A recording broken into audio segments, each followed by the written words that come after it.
Hey, it's Travis Lane Jenkins. Welcome to episode number 98 of the Entrepreneurs Radio Show, a production of RockstarEntrepreneurNetwork.com. Today I'm going to introduce you to rockstar entrepreneur Tara Gilvar. Tara is the founder of B.I.G, B-I-G, Believe, Inspire, Grow, which is a group that is about women empowering women to fulfillment. Now, before 50% of our listeners, meaning you men, close your ears, tune out, and believe that there's nothing here for you, there's still a lot for you to learn in this interview. Tara talks about how she created an ongoing monthly membership fee-based business out of a frustration that she had with her own life, as well as she shares other creative ways that she came up with additional monetization, meaning making money for her business through sponsorship and affiliates, as well as several other things that are applicable really to virtually any type of business once you custom fit it to exactly what you're doing. Now, before I get started, I want to recognize a couple of people for writing some reviews. Just in case you just started listening, I'm trying to go through iTunes and mention 2 or 3 people each episode and thank them personally for taking the time to rate and review the show. So Shady760 gave us a 4-star rating. Thank you for that. Thank you for taking the time to rate and review the show. Plumber Joey gave us a 5-star. Thank you, Joey, for that. And Astronit gave us a 5-star for the show also. Thank you very much. Now, the reason why this matters to us is, number one, of course, it confirms that what we're doing matters to you and is giving you some value. This also helps us get found in iTunes because that's how iTunes rates shows and determines whether they're going to share this show. When people type in things like entrepreneur or business owners or, relevant titles, they will serve up our show if we get enough reviews. So if you take the time and give us a rating and a review and tell me what you think about the show, I'd really appreciate it. I read each and every one of those. And then, of course, I'll read your name on the show as well. Also, be sure and stay with us until the very end if you can, because I want to share some inspiration with you. Plus, I've got a question for you. And the question is this. I want you to gnaw on the question. Think about it for a while, and then we'll come back to it later. So the question is, have you ever competed with another business in your area that does the same thing as you, except they charge a whole lot more, and they constantly take business from you? Or maybe their business doesn't offer as good of a product or service as yours, yet they're always busy. Now, I'm guessing the answer is yes, because it happens in just about every area of the business. Now, the important thing that I want you to know is there's traditionally a reason why some of these businesses are able to do this at this level that makes them virtually impossible to beat. And I'll talk about this more after the interview. One other item before we get started that I want to remind you is there's a couple of ways that you can take these podcasts on the go with you. You can go to iTunes or Stitcher. I've placed both of them at RockstarEntrepreneurNetwork.com so that right there in the menu bar, you can click on them and it'll take you straight into our show on both of those, which will make it much faster for you. Their search functions really don't operate very well. So nevertheless, now that we've got all that out of the way, let's go ahead and get down to business. Okay? Welcome to the show, Tara. Thank you. Thanks for having me. I'm excited to have you here. I'm excited to be here. Yeah, so we've got several things that I want to talk to you about, but as you know, one of the things that I like to do is I like to kind of get the backstory of what brought you to today, because I feel like it's illustrative for everybody else that's listening, because there's so many people out there that believe that, success is a straight up, vertical thing, and it's really not, right? No, it's not at all. Yeah. It's not at all. Do you mind sharing that story with us? No, sure. I mean, my background was in my career. I was in politics for a little while. I was a press secretary for a campaign when I was in my young 20s, and loved it. But no matter win, lose, or draw, you're always unemployed in November, and it makes Christmas a little bit tricky because you never have any money to come home with Christmas presents. Right. So while I loved the politics and I loved the whole game of it and the excitement of it, it wasn't a real sustainable thing for me. So I eventually got into public relations and marketing at a stable job. Had a stable job up in Boston. I worked for a really fast-moving, brand-focused PR firm, and what I loved to say was it made me pretty interesting at cocktail parties. I worked for some really great brands like Timberland and Sylvania Lighting. I did the ball drop in Times Square one year. And so for me, when people said to me, so what do you do? I thought I had a pretty cool answer, and people used to hang around me a little longer than some other people during the cocktail party. But what I found at the ball drop in Times Square, and that was back in 1996, was I was also 7.5 months pregnant. And so what I jokingly say was that was not the only ball that dropped in my life that year. Right. But it is the ball that changed the trajectory. Because for a lot of women, for me it was, having this baby. Hey, I'm losing you. Your audio. Can you hear me now? Yeah, I can now. It's like okay. you moved away. Do you have any headphones? Okay. No, I don't. Okay. Can you hear me okay? Yeah, I can hear you fine now. I'll talk closer to the speaker. Yeah, okay. So right, yeah, what was that last part that you had said? So you was talking about the big transition. Women, right. So it was a big transition time for me. For me, it was having the birth of my first daughter. Right. And women obviously go through lots of moments of transition, but for me, that was the big moment. And I got off the path of this really cool career that was interesting, and I lost a little bit of a sense of who I was. I didn't know who I was beyond being this lovely little baby's mother. Subsequently had 2 more children.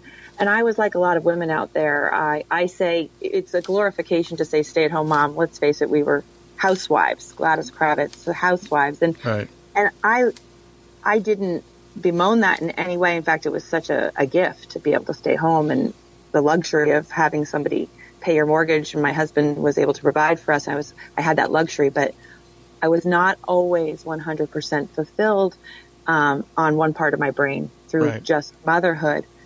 And when my middle child was in middle school, I drove him to school, and on a teacher's car there was a bumper sticker, and it said, "Remember who you wanted to be." And I knew at that moment that I had to do something, that was my wake-up call, because I wasn't the person that I had thought I was going to be. I loved being a stay-at-home mom, but I felt like I had a lot more things to offer. Right. And I was killing time. So that was the moment when things changed.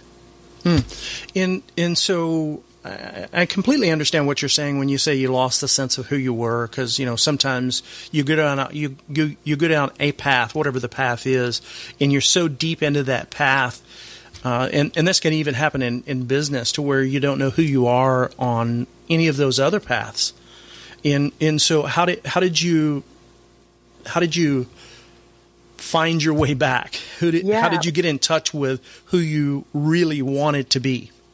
Well, like you said, bottom line is it doesn't matter what you're doing in your career. If it's not your passion, or if it's not something that you absolutely feel passionate about, it wanes on you. And so for me, it was more of a physical change. But what I did on that day was I knew I was lost. I couldn't figure out how to balance my life, because I knew that I couldn't go back to the career that I had before because of the time commitment. I had 3 small children.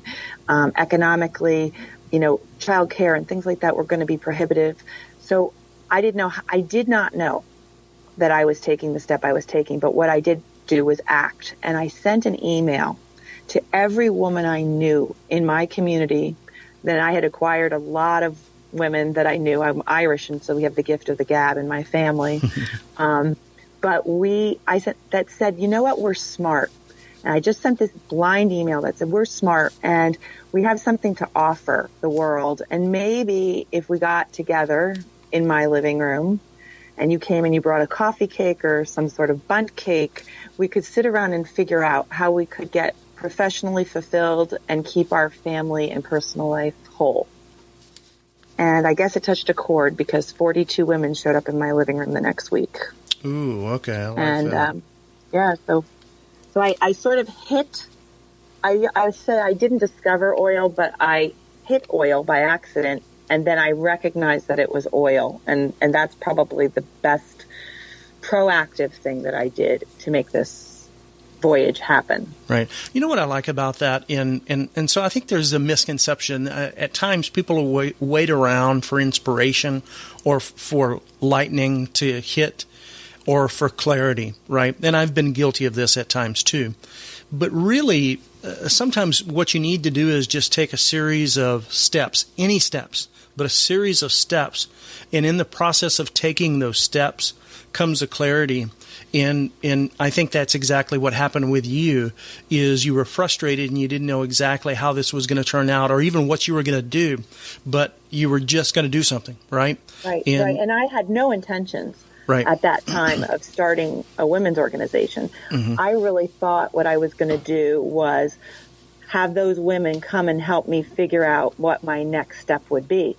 And it wasn't until this magical time that happened in my living room where women were empowering each other and helping each other and doing all these things that someone turned to me and said, "This is your business." And right. I said, "What is my business?" It wasn't clear instantaneously in any possible way. It was an evolution. Right. Yeah. I like that. I like that.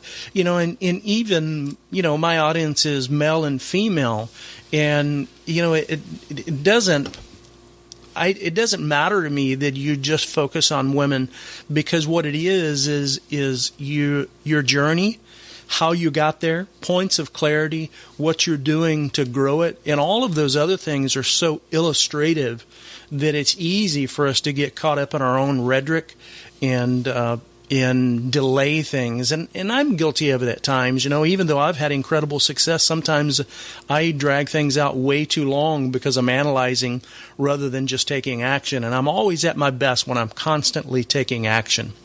Right. Well, it's opening doors of opportunity. And yeah, to the point that we focus on women, we often have men come up to us all the time saying, "I wish there was this organization for men." And maybe there will be, and maybe there should be. It's just that I would need some more help. Right. Yeah, and that's something that you could split out later, and go down that path.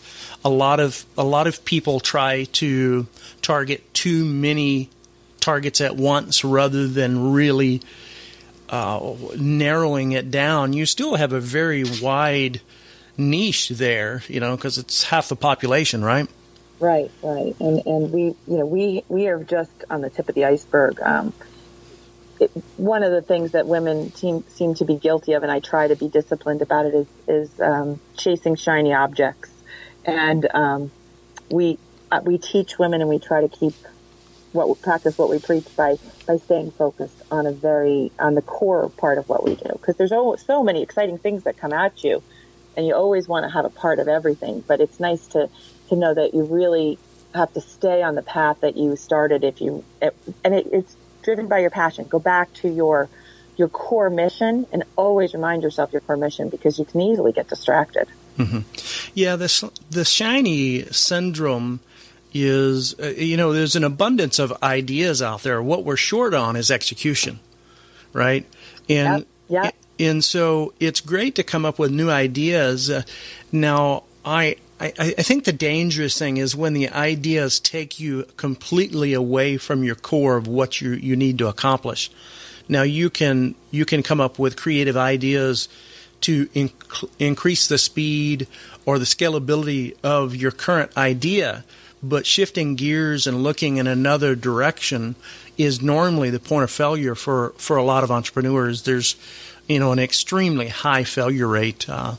SBA.gov ranks it at, I think, 96% failure rate over a 10-year period for entrepreneurs. And a lot of it is the early years and lack of guidance, lack of clarity, lack of persistence, all those other things. Have you found that to be true in absolutely what you've been doing? Yeah. And one of the things that we've learned to do is know that I think the best thing in that regard is to know what you don't know and surround yourself with people that know what they know better than you so that they can help you stay on that straight and narrow path of your mission, because it's really easy to go off. It's really easy to do the next greatest thing. But I think what you mentioned is, now in the world of technology, bring that into and use those tools for your core mission, and you'll take your vision further. And we work really hard to do that. We stay on the path, because once you start getting some traction, lots of people want to tag along with you and want to bring you in their direction and benefit from your success that you've accumulated. And it's easy, if you're not clear on what you're trying to do, to go off the path with them. So yeah, I think that's really important, and to make sure that you, even if you have to write your mission right in front of you and keep it on focus so that every day you're making decisions, you're going back, does this meet with my core mission? If the answer is yes, then go forward. Right. So I'm 48 years old, and I've finally gotten to a stage where I've given myself permission to remove the things from my life that I don't like. And that's a simple task, but it's huge. And, I've had the financial wherewithal for years, but I've never, it never dawned on me. And finally, I just sat down and I drew a line down the middle of the page, and I wrote on the left what I don't like doing, what does not excite me. And I wrote on the right side of the page what does excite me. And then I hired a personal assistant to start handling the things that I don't like, not because they're not beneath me. And I still do some trivial things because it gives me some downtime to think. Well, I'll get up and fold my clothes, or I'll get up and organize something. But, all the other things, I like my office to be, it's kind of like a studio. I like it to be like an apartment or like a hotel, perfectly immaculate. And so I have somebody that helps me with those things. Now, that seems small and trivial, but what it does is I can stay more focused and more excited and more in flow with things that really get my juices going, and I'm a lot more productive. Have you done anything like that? Absolutely. And know really what you're good at and let the people that know better. Absolutely. Because there is only one of you, and there's only so many hours in a day. And for me and what we do, we're always trying to help women get balance in their life. And the professional side of your world is wonderful, but it doesn't work if the rest of your life isn't intact. And so we look at business holistically and say, okay, is your mentally, emotionally, physically, spiritually, are we all whole? Because at the end of the day, if some part of that's going askew, then something's missing. And so we approach business in the professional world very much like that, and say, just surround yourself with the support people that can help you do the part that you don't love. Exactly. Right. I think we both come from the same era to where I was taught to overcome my weaknesses by working on them. And that has helped on some levels, but there reaches a point of diminishing returns because you're constantly working on those things. Plus, I'm not happy. And so today it's more acceptable to try and growth hack your business by just partnering with 2 or 3 people that excel in those areas that you either don't want to do or that you're weak in. And that sounds to me like that's what you're talking about within that group. So maybe automation or Infusionsoft or whatever your business needs, you've got somebody in the group that can help with that, right? Yeah. Yeah, and the workaholics and the A-personality people of the world, we do ourselves a disservice because there are technology fixes, and there are things that don't require, you have to be willing to give up some control, which for a lot of us is difficult at times. But once you can give up control and you can see that there are apps and automated systems or really great people or virtual assistants out there that can take some of the load off, your life gets a lot better. Right, right. So you've been doing this for 5 years now, right? Or almost 5 years? Yeah, so, a little more than 5, yeah. Okay. So give me a feel. You've scaled this thing to a pretty decent size, haven't you? Yeah. We're embarking on our 2,000th member.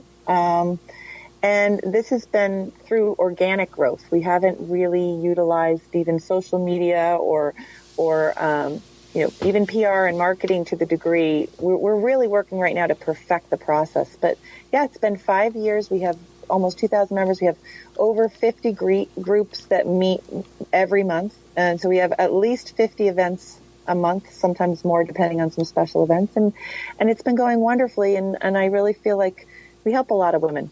I love it. We need as many entrepreneurs as possible. So how are you monetizing it? Do you mind sharing some of your business model? Sure.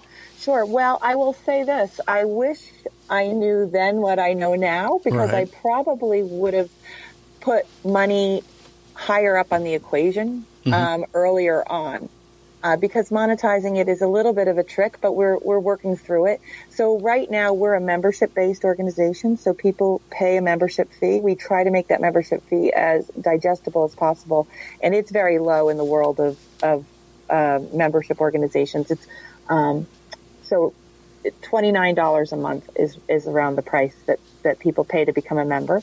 And then from there's other opportunities, because we now that we've gotten the volume of memberships, we're starting to get sponsorships, and we're starting to get upgrades that people want to affiliate market and partner with us and do some sort of partnership marketing, and go from there. So we're designing and redesigning our marketing plan and our financial plan based on the women that we have, and we've got a very positive trajectory moving forward. We're kind of on that tipping point, we feel. Nice. So, the reoccurring revenue model, I love that model. Most businesses are designed to work themselves out of work, and then and then it's a vicious cycle. They've got to go out there and get more work to replace the work that they just finished. So the reoccurring business model is a beautiful model for many, many, many reasons. I bet you guys have a high stick ratio too. So do you know how long the average member stays in the group? Well, I don't know. I can tell you we have members in the group. We have a significant number of members in the group that were there from the very first meeting in New Jersey. We have a very low churn rate. We just finished an entire research program with an outside group to come in and evaluate what we're doing well and what we're not, and to interview our members and our former members and our leaders and what they want to get out of it. And the remarkable feedback is that usually when a person when they leave, it's usually something to do with their own life and not with the experience they had with us. So maybe they decided not to be an entrepreneur, or maybe they moved out of the region. But very, very rarely have they left because they didn't think it was valuable. So we feel like that has been a wonderful feedback, and we're offering good information, and the members seem to really value it and get good information and are able to move forward from what we offer. But to be honest, the formula is, the reason that's so amazing is because the content comes from the women itself. And so it's never stale. It's never not moving forward. It's never not non-energetic, because the energy and the fuel for this organization comes from the women that are part of it. Well, that's actually common. So first, I've got to tell you, and I'm sure you probably already know this, the average stick rate for a membership site like that is 3 months. Oh, really? No, yeah. I did not know that. Well, we're doing good then. Yeah. I would say we're like, I don't know, we're way more than that. Most of our members stay 2 years, 3 years. Right. And so now, are you targeting new entrepreneurs, existing, and at what level are these entrepreneurs? Sure. Well, I'd say our sweet spot, our mission, go back to our mission. Our mission is to help the woman who sits on the sideline, who doesn't know how to start, very well educated, basically similar person like I was in 2009, Right. who was educated and had a dream that she was going to do something, but then didn't know how to start that part of it. So we let them, the feedback we get all the time is we're a safe and supportive environment for these women to begin. So that is our sweet spot. So we're helping the woman who has an idea or has a thought or always doesn't know what she wants to do but wants to do something. And they are coming into the pool fast and furious. And then by the volume of those women in the pool, we naturally attract the entrepreneur because this is their customer base. So now the entrepreneur says, wow, look at this. We can go to 50 meetings a month and meet all these women who can potentially purchase our products or services. Right. And that's the 2/3 of our group. And then we are still attracting the corporate woman in transition because, that woman, she's not as deeply entrenched in her community because she's on a bus or a train or a plane for her corporate career.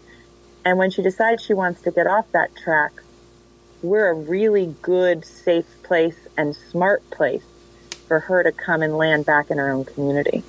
I love that. I in the different angles that you're going at this is wonderful.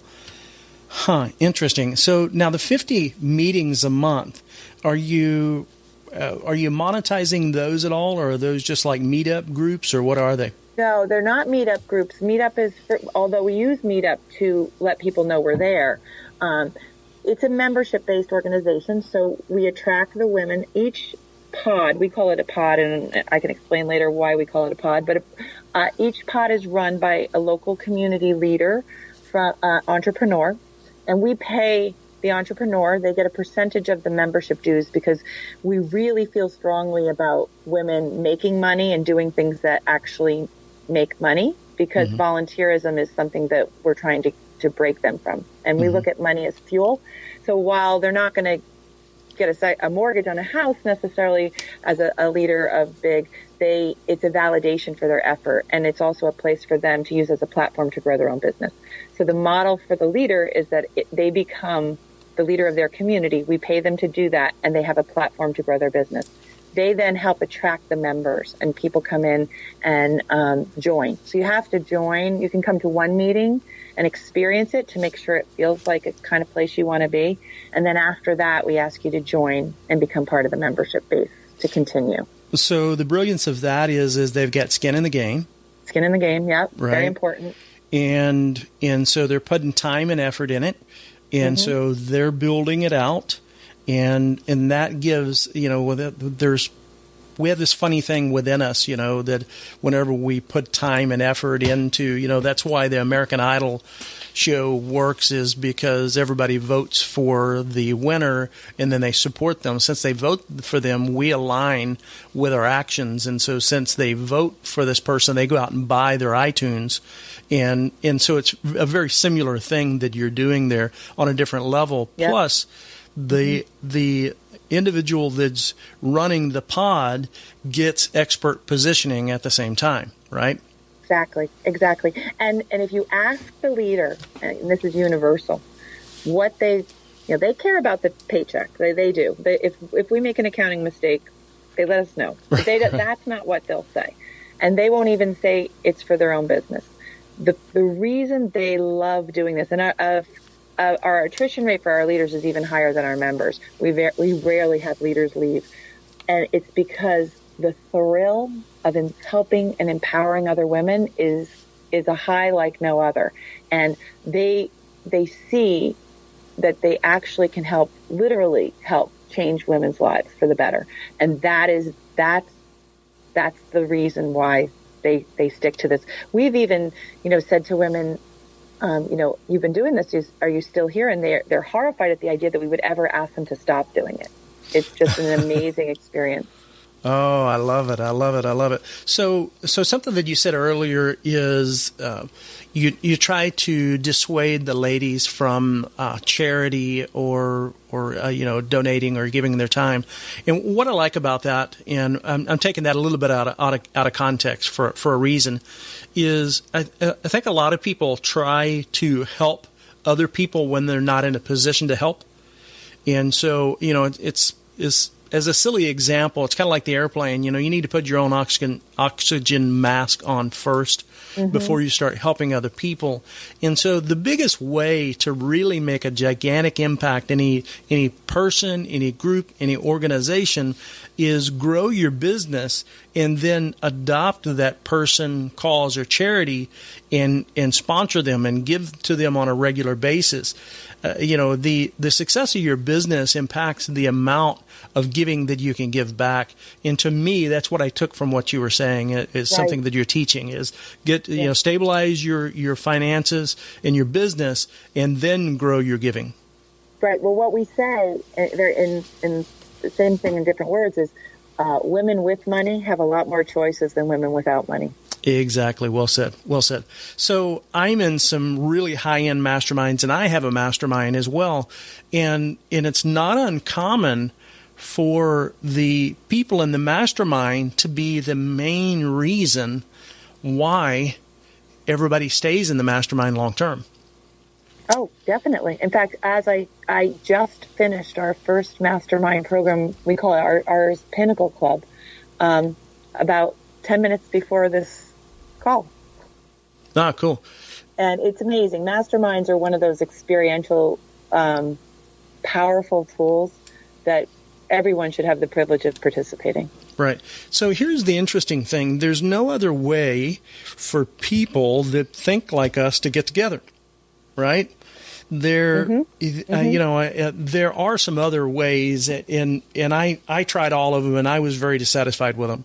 And so, I joined a high-end exotic car club because I thought that'd be a bunch of business owners. Well, it wasn't.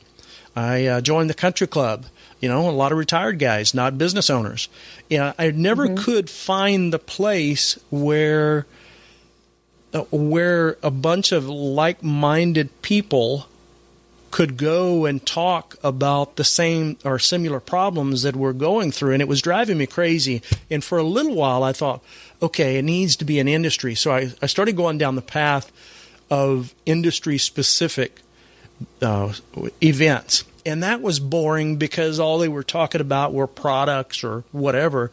And that's when I stumbled into a mastermind. At first, I didn't understand that people in 30 different industries could have so much in common. But as I listened and as I paid attention, we were all dealing with employees. We were all dealing with advertising, with marketing, with taxes, you name it. It's just different industries. And voila, a light came on. And I felt like I was at home. Right. And that's exactly right. I would say to you that where I was seeking this kind of stimulus on my own for me was like at the Starbucks near me, because eavesdropping and trying to find that person. And that's exactly why women are magneted to B.I.G, is because they're seeking it and it doesn't exist until you create it. And so we just created this. And when we tell women that it exists, they flock. I've had 3 meetings this week in New Jersey, and there's been 40 and 50 women in the room because it's a missing piece of the puzzle. Women need, and especially women, men too, but the need to be in a community. The other thing I think that's really important is we've gotten way away from physical interaction with each other because of the technology, and there's nothing that replaces being in the actual physical space with somebody else. And so our sweet spot is that we actually sit in rooms next to each other in chairs, real life, right there. Yeah, it's hyper learning.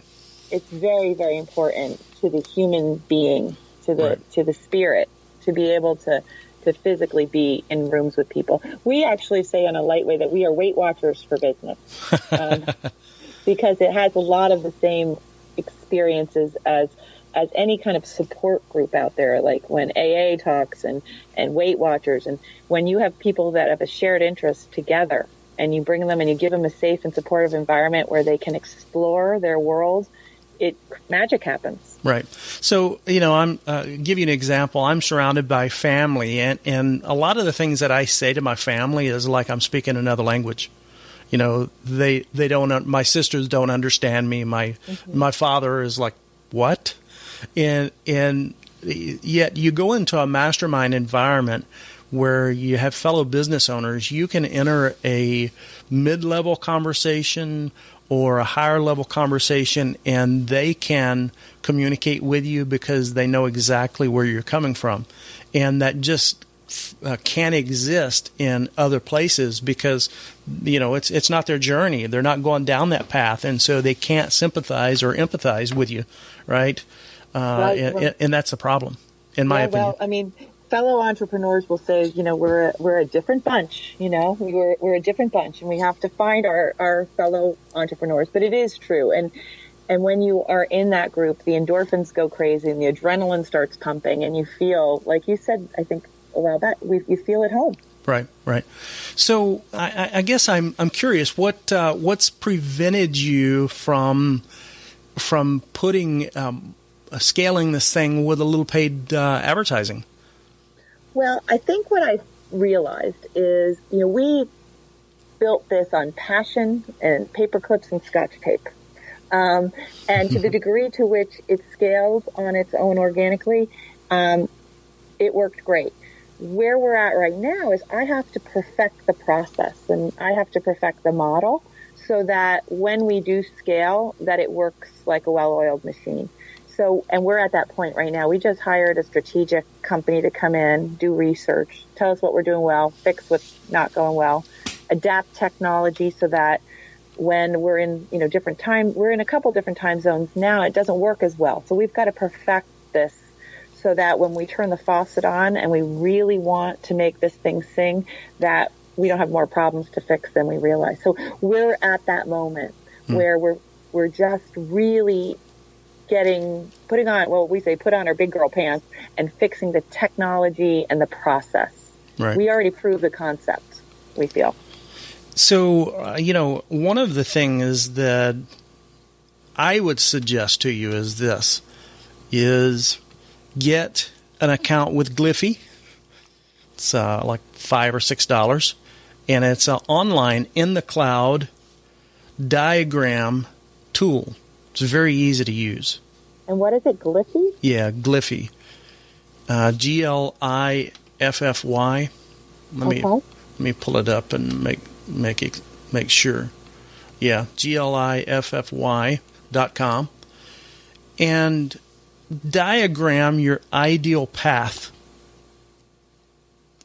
Perfect. From start to finish. And then, because something happens, magic happens when you diagram stuff, because all of a sudden, if you don't diagram the flow of your business, it's hard to get everybody to sing from the same sheet of music. Mm-hmm, mm-hmm. And so once you diagram the ideal path, where the real gold is going to be what happens when people don't go down that ideal path. Gotcha. And so you'll have, and so again, you first, in a perfect world, if someone entered in at A and then B and then C and then D, and then you just take them, and you can, even if it's a daily thing, you can do swim lanes where you can do day 1, day 2, day 3, day 5, day 15, whatever. And those are called swim lanes. And so it progresses on a daily basis, and maybe that's what happens in when someone signs up, they're progressed through a daily thing. Well, you can map that out. And then you say, well, what if this person doesn't do this? What if they don't do this? Who handles that when this happens? And then the diagram constantly evolves, and a matter of months later, you'll come up with the most brilliant flowchart that you've ever seen. Oh, I can't wait, because it's all in my head, and I need this, and I'm such a visual learner. So this is so perfect. And I can see the path in my head, but it does have to go from there on. So this would be great, because it goes back to the idea that the what if. There are so many what ifs an organization like mine or anybody's organization could become, and it would be lovely to see where the intersections happen. And for me personally, that's where it gets confusing, when I see all of these opportunities and I don't see the connecting moments. Mm-hmm. Physically, the connections, I start getting unclear, and that's when I get a little confused. Yeah, and so there's some processes that are so dynamic that you almost can't explain them because there's so many things going on at once. that this solves that problem. Because when I'm explaining a process that is so in-depth and just blowing people's mind, the second I show them, whether they're visual learners or not, this is everybody. When I show them the diagram, they're like, oh, yeah, I get it. Okay, yeah, I get it. And then you're going to have some people that are going to say, hey, right there, why are we doing that when actually it does this? And you're like, oh, okay, that's a good point. And you refine it.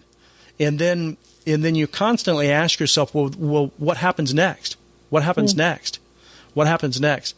I'll show you a chart once we wrap up the show. I'll show you one chart of just communications that has swim lanes in it that will just, you'd really blow your mind that we engineer it out that much. Wow. And that'd be great. I look forward to it. And that's the kind of thing that what I love about being an entrepreneur, and I am an entrepreneur I call myself an accidental entrepreneur because I didn't know this is where I was going to go, but this is where I'm supposed to be. Right. And it's just wonderful every day in this world, in this journey that we're on, how much we learn every single day. That, at the end of the day, I can fill a bucket of new information and new experiences just from that. And that alone, the journey of this alone is success. Yeah, it is. It is. I've said several times, being self-employed, being an entrepreneur, is the single best self-improvement program I've ever been through. Because you're constantly having to work on yourself, and there's not a whole lot of room for nonsense.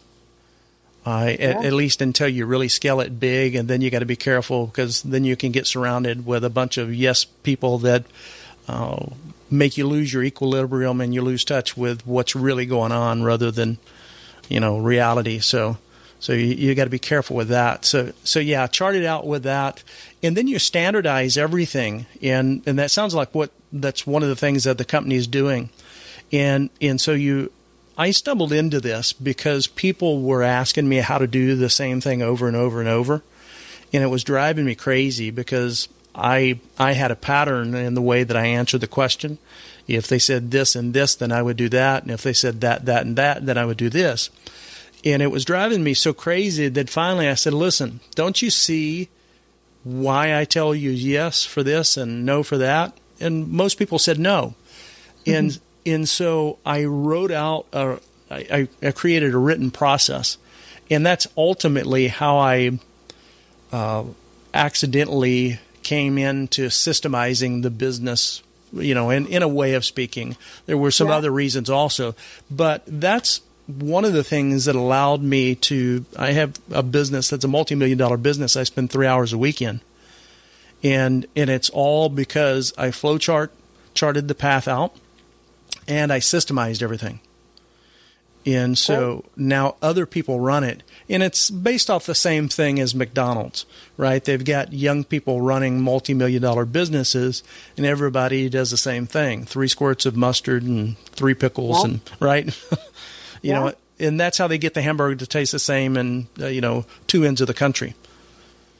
It's funny, though. You do realize, when you're working with all these different people that you have to be that exacting because we just think everybody gets what we're thinking, and we think everybody's brain works like you. But if you go back to the conversation before, these entrepreneurial people tend to be a little different than everybody else. And I think you do have to be that clear. Right, right.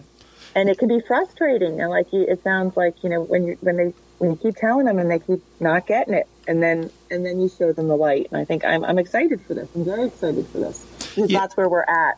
And I feel like very much, and I feel as an entrepreneur for B.I.G, and I have the responsibility for helping these women who are coming to us for help, that I have to be the model that has to be continuously improving in order to practice what I preach to these women. Right. And a lot of businesses never get to a place of scale anyways. And so, in 5 years, that's impressive that you're already to a place to where you're working on scaling. A lot of people, they're stuck doing so much busy work that they really haven't gotten to that place. And you really have to shift gears, and you have to be in a position to work on your business rather than work in the business. and Exactly. to be able to think in these terms that we're talking about and focus on scaling. Whenever you're taking people through your program, what do you focus on that helps them get some early successes and grow their business so that they can replace their income or start generating an income? Well, I mean, the very first thing that we offer the people that come into us before we even talk about any kind of tactical business information is we help build we call ourselves first a support group, because the very first thing that these people need is self-confidence. So that's the very first thing we do, is help them feel like they're capable, that they're smart, that they have value. And that never goes away throughout the process. There's always a moment, or the system is always building them up and giving them that positive peer support. That's primarily the main piece.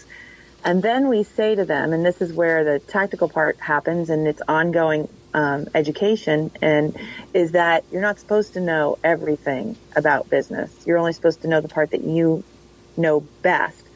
And so what we do is we bring in subject matter experts, most meetings. Sometimes it's group discussion, but a lot of times there's speakers on these topics. And the topics range on marketing and social media and SEO and sales and legal issues you need to know, and accounting issues and bookkeeping issues. And then they get a taste, or they get a glimpse of conversations information they need to know to run a successful business. It's not going to be an encyclopedia of information, but at least it gives them enough information to have the intelligent conversation with an accountant or a lawyer, and it moves them forward. And so that's how it works. And our groups are geographically in different regions. So in New Jersey, in Massachusetts, in Chicago, they can go to any meeting, anytime, any place. And so they have these choices. So they go, and there's 20 meetings in New Jersey a month, and they can pick which meeting they want to go to. And they go to that meeting for lots of reasons. They go to network and meet these women. They go for the education of the speaker, or they go just to be less lonely, instead of working in their room by themselves. Right. So how do you deal with a group of entrepreneurs that are all at different levels? Well, we started to introduce different levels of programs. So at the beginning, we were giving them enough information that was right at their level, but then we incubated them and accelerated them to the point where they needed more.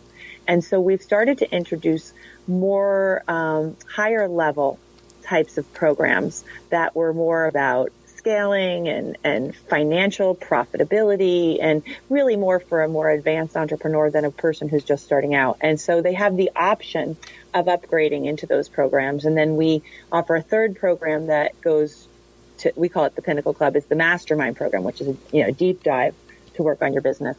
And that seems to work very well. And we're also partnering. So my women, and they start, they're pre-entrepreneurs all the way up to getting to the six-figure mark.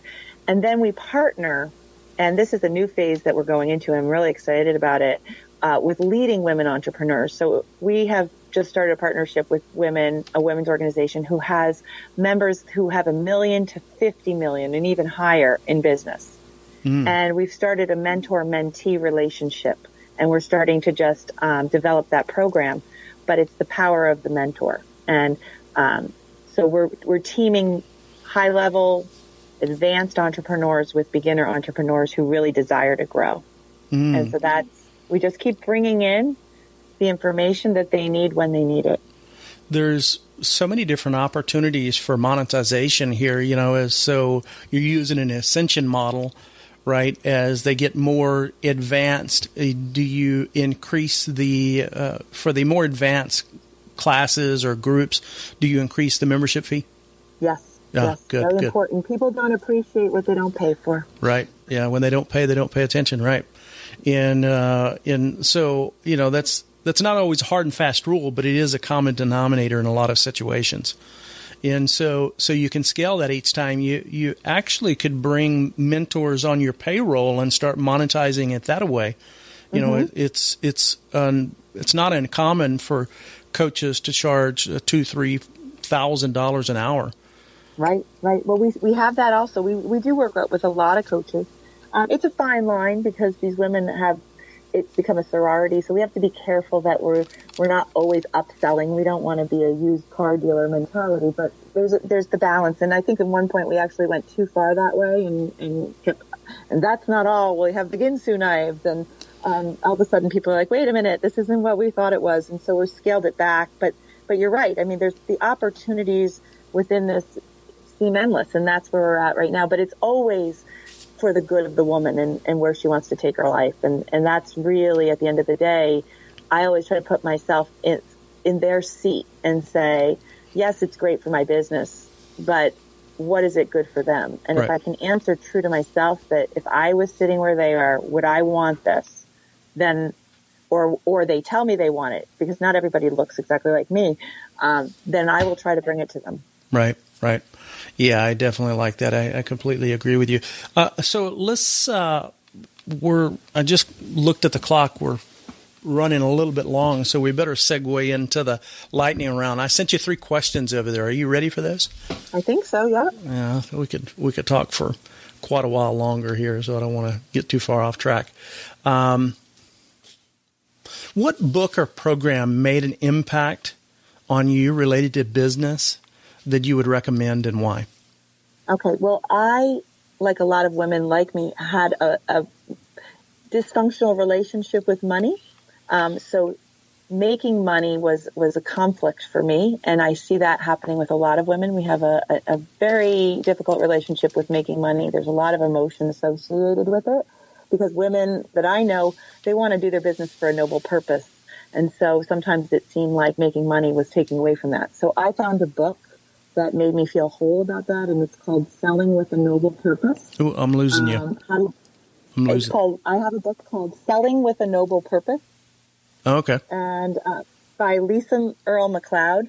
And it says how to drive revenues and do work that makes you proud. And when I read that book, it made my mission in life and my desire to make money doing it feel whole. Right. It was all of a sudden it was okay, right? Yeah, because you know what? If we look at money as fuel to the goal, then you need more money to have more fuel to get to accomplish more goals. Right. What's one of your favorite tools or pieces of technology that you've recently discovered, if any, that you would recommend to other business owners, and why?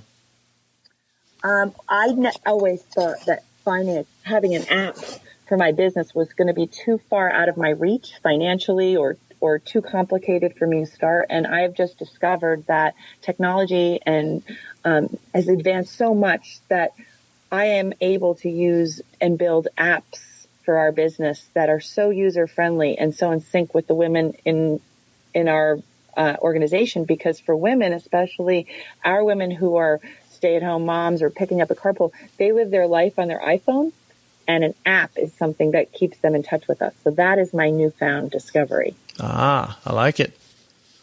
What famous quote would best summarize your belief or attitude in business? Okay, so I found a quote that has resonated well with me by Howard Washington Thurman.